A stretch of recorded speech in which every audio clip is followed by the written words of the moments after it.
कुमार और आप देख रहे हैं आज तक 24 न्यूज। आइए रुक करते हैं खबरों की ओर। बड़वानी खाटू श्याम मंदिर के प्राण प्रतिष्ठा महोत्सव में शामिल होने पहुंचे दिग्विजय सिंह। इस दौरान मुख्यमंत्री मोहन यादव पर भी निशाना साधा। राम मंदिर चोरी मामले में चंपत राय पर दर्ज हो एफआईआर, दिग्विजय सिंह की मांग।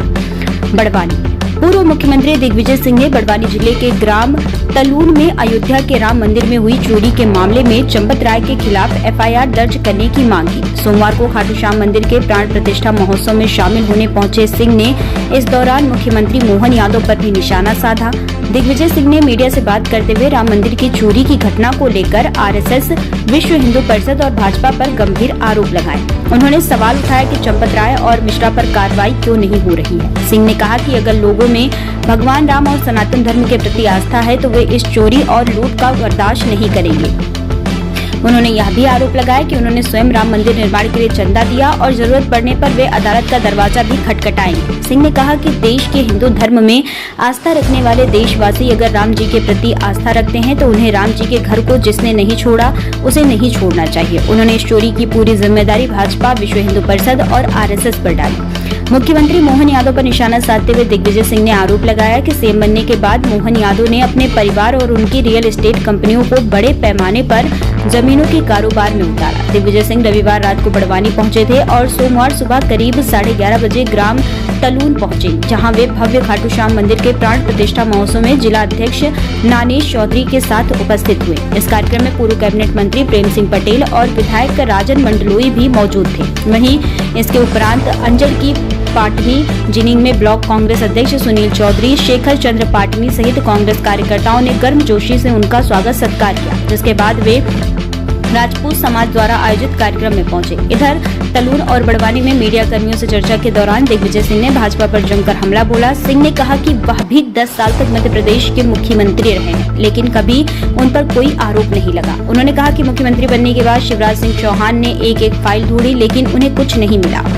उन्होंने कहा कि मोहन यादव जी आप भी उसकी जांच कर ले, मुझे कोई फर्क नहीं पड़ता क्योंकि मेरे पास कोई विभाग ही नहीं था। कांग्रेस के वरिष्ठ नेता ने कहा कि वह इस पूरे मामले की जांच पड़ताल कर रहे हैं ताकि पता चल सके कि इसमें इनकी कौन कौन सी कंपनियां हैं और कौन कौन लोग इनके साथ ही अंजल पहुंचने पर कपास कारखानों के अन्य राज्यों में जाने।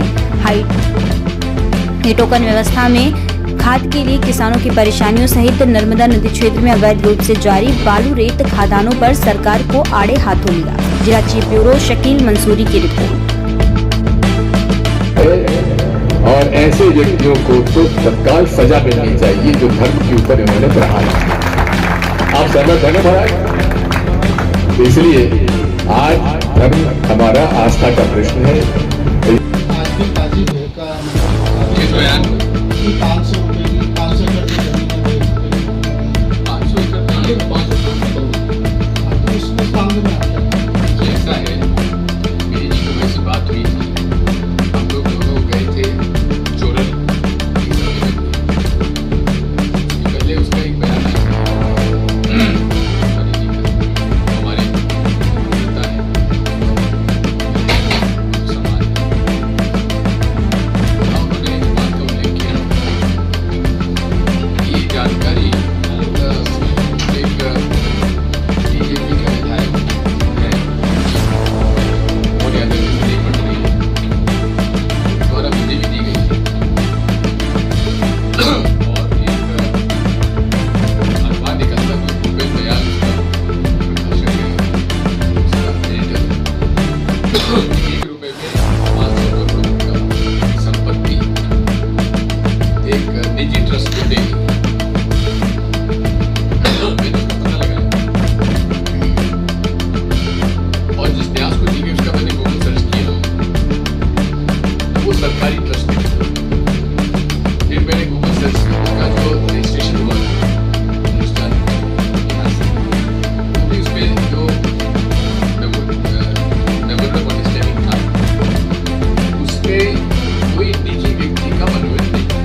जयराम रमेश ने कहा है कि जमीन घोटाला बिल्कुल है। केवल यही नहीं है, जमीन घोटाला ही नहीं है, रेत घोटाला भी है। अब बड़वानी में सरदार सरोवर में डूब का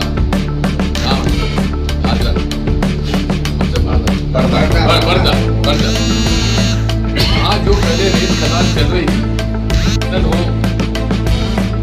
अवैध रूप से व्यवसाय शराब का हो और निजी जमीन को, कृषि भूमि को आवासीय और व्यवसायिक करने में आप समझ रहे हो कि जो कृषि भूमि की जमीन की कीमत 1 रुपया है, आवासीय करने से 5 रुपये हो जाती है और व्यवसायिक कर दो 10 गुना बढ़ जाता है। वही जो है वो यादव जी नहीं। जमीन खरीदना बेचना हर व्यक्ति का अधिकार है, मैं नहीं जाना चाहता, लेकिन जमीन खरीद कर और उसका लैंड यूज चेंज करना ये अधिकार मुख्यमंत्री का है। और उन्होंने और दूसरी बात सड़क निकाली, जहाँ सड़क निकल गई आसपास की जमीन की कीमतें बढ़ जाती है। तो इसमें वो उनके द्वारा चल रही सिद्धिविनायक कंपनी वो सब इसमें शामिल है। इस पर उनकी जवाबदारी जिम्मेदारी बनती है, इसका जवाब माननीय मुख्यमंत्री जी को देना चाहिए।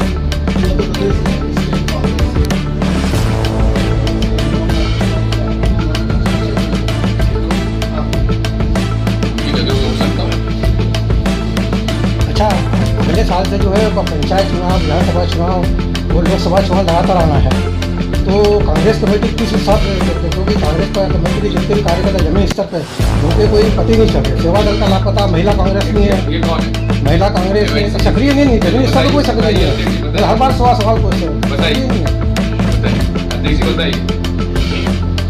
जब से मैं जिलाध्यक्ष बना हूँ वो आप सभी जानते हो कि कितनी कांग्रेस पार्टी सक्रिय पूरे जिले में सक्रियता के साथ काम कर रही है। जितनी पेपरों में अभी तक हेडिंग चल रही है पिछले कई सालों से बंद थी, कांग्रेस का नाम भी नहीं था, परंतु अब 2 साल से जो कांग्रेस जागरूक हुई है और हमारा प्रत्येक कार्यकर्ता, और देखिए बताऊँ आपको मैं निचले स्तर पर कांग्रेस के कार्यकर्ता बहुत मजबूत है। हमारा सामान्य थोड़ा ऊपर बैठे हैं, बाकी तो हम सब नीचे से 3 सीट जिताइए, चौकी भी जिताएंगे और 4 विधायक बना के दिखाएंगे आप। और लोकसभा में 5 विधानसभा से अपनी बढ़त मिलेगी और पूरे जिले में दिलाएंगे।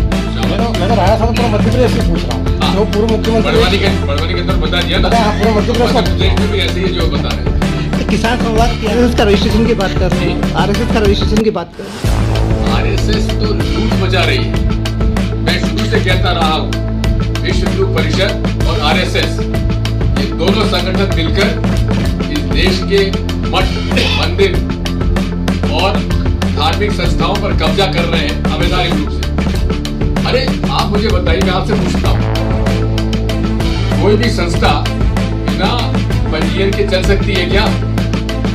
उन पर कौन सा कानून लागू होता है? उनकी सदस्यता नहीं है। गुरु दक्षिणा वो कौन से खाते में जमा करते हैं? पूछो ना। मैंने पूछा, इनका जब खाता नहीं है, इनका पैसा इनके पास आता है, उसमें एक्स ट्विटर पर आरएसएस के अकाउंट से आया था कि हमने 7 करोड़ रुपए खर्च करके कोविड के पेशेंट्स को मदद की। उस बात को लेकर मैंने मुख्यमंत्री जी को चिट्ठी लिखी। मैंने कहा आरएसएस अपंजीकृत संस्था है, इन्होंने कौन से खाते में से खर्च किया है उसकी जानकारी मुझे दीजिए, अन्यथा इन पर prevention of money laundering act में इनके खिलाफ कार्रवाई करिए। ये ठग रहे हैं। राम मंदिर में हमारी चढ़ोतरी थी, वो ठग रहे हैं और उसपे आरएसएस चुप है। विश्व हिंदू परिषद का एक भी बयान नहीं आया। छोटे छोटे कार्यकर्ता 10,000, 1500 रुपए, सॉरी 10,000, 15,000 रुपए तनख्वाह पाने वालों को तो जेल भेज दिया और उसको चंपत राय को चोरी भी जेल भेजा, अनिल मिश्रा को जेल चोरी भेजा जो पैसा खा रहे थे, और वहां का जो गोविंद गिरी कोषाध्यक्ष है उसको जेल चोरी भेजा। ये सब मिलीजुली बात है और हमने तो चंदा पहले से दिया हुआ भगवान राम मंदिर को पहली बार भी दिया, दूसरी बार भी दिया, और अब जो कि खुलेआम इसमें भ्रष्टाचार हुआ है से राय ले रहा हूं और मैं खुद जाकर इसके खिलाफ अपना मुकदमा दायर करूंगा पब्लिक इंटरेस्ट लिटिगेशन। यूसीसी लागू होगी जब जो भी मुख्यमंत्री बनता है मैं उनको एक ही राय देता हूं कि भाई ये कुर्सी जो है मुख्यमंत्री की बड़ी खतरनाक होती है और इसमें संभल के काम करना चाहिए। अपने परिवार लोगों को उससे अलग रखना चाहिए। मैं 10 साल तक मुख्यमंत्री रहा, मेरे किसी की परिवार जन पर एक भी हाथ लांछन लगा क्या दिग्विजय सिंह पर कोई भी भ्रष्टाचार का सलाह किया नहीं, क्योंकि मैंने एक सूची बना के दे दी थी कि ये मेरे रिश्तेदार है, अगर ये कोई काम करते हैं उनकी ना मानी जाए जब तक कि आप मुझे न बता दें।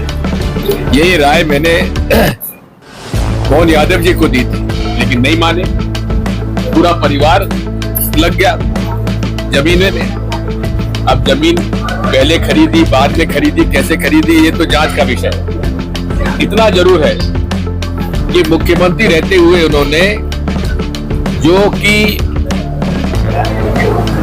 उसका लैंड यूज है, जो कृषि जमीन है, उसको आवासीय और व्यवसायिक बनाने का निर्णय तो उन्होंने लिया।